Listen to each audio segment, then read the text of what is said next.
Hello guys, so it's been a long time since I've done a tutorial. I'm not really doing a major tutorial today. I made some nice golden fried chicken to go with dinner, and I'm just going to make some escovitch sauce to go on it. So basically I'm just going to show you the ingredients that I use. My escovitch is going to have a twist to it only because it's going over chicken. Generally, if it wasn't going over the chicken, all of the ingredients that you see here would be used minus the seasonings and the other ingredient that I'm going to use, which is a little ketchup. So here I have a carrot that has been cut up, and it has been julienne. Julienne means it's been cut very thin and like that shape. I have sweet peppers in 3 different colors.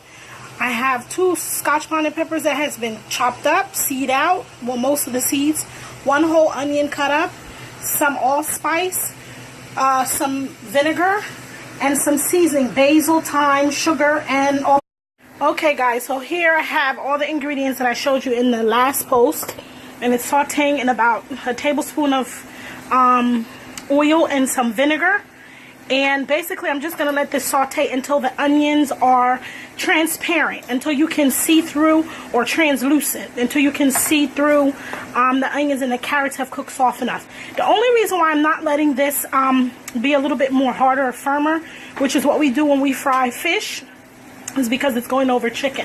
And I'm going to go ahead and I'm just going to let this cook down a little bit, and I'm going to add a little ketchup to it just to make like a little teeny gravy, but it's more so a sauce, and I call it my variation of escovitch chicken.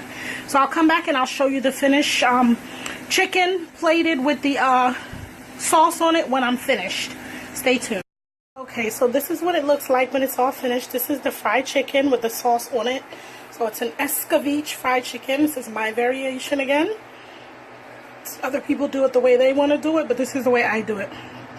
It's really yummy and really tasty and flavorful, and the pepper and everything soaks into the fried chicken, and it is so good. Anyway, I hope you enjoyed this tutorial. Excuse me, the pepper. And you try it and you enjoy it. Have a good evening.